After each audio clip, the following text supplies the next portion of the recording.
Deeply concern. అంటే ఇప్పుడు మొత్తం కాళేశ్వరం ప్రాజెక్టు ఈ 3 బ్యారేజెస్ మీద బేస్డ్ ఉంది.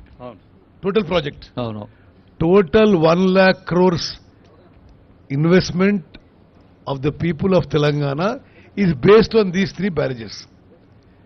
Now these 3 barrages, sir, for whatever reasons, okay, one barrage has pier foundation has sunk. Second, Annaram barrage lo cracks and leaks applied.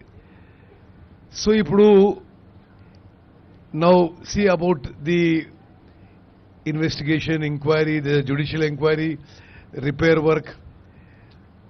What is of serious concern is ఇది ఇప్పుడు black 7 లో discover అయింది, other blocks లో investigation అవుతుంది. మరి ఎక్కువ blocks లో ఇది అట్లనే ఉంటే సరే రీబిల్డింగ్ కాస్ట్ తో సహా ద ప్రాజెక్ట్ బికమ్స్ కంప్లీట్లీ అంటే inoperational or less operational for a period of time.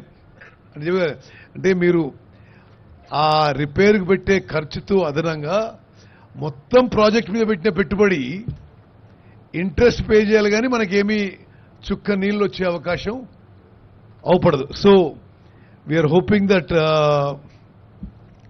Sye the final decision and will be done after the enquiry. Experts committee ఉంటుంది, క్యాబినెట్ లో డిస్కస్ అయ్యి జరుగుతుంది. మరి ఇది ఒక డీప్ కన్సర్న్ ఉన్న విషయం నేను మనం చేస్తాను.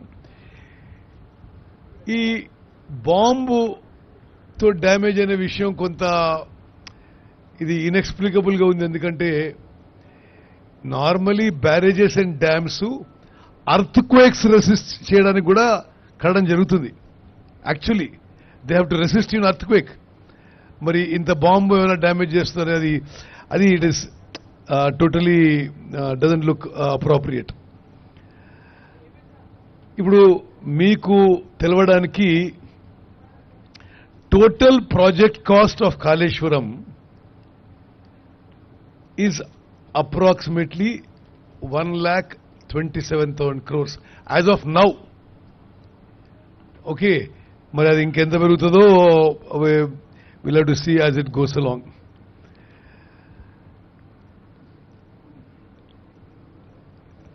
అంటే నేను approximately financial burden on the state of Telangana when Kaleshwaram project is completed will be about 10% cost of finance తీసుకుంటే 13,000 crores a year.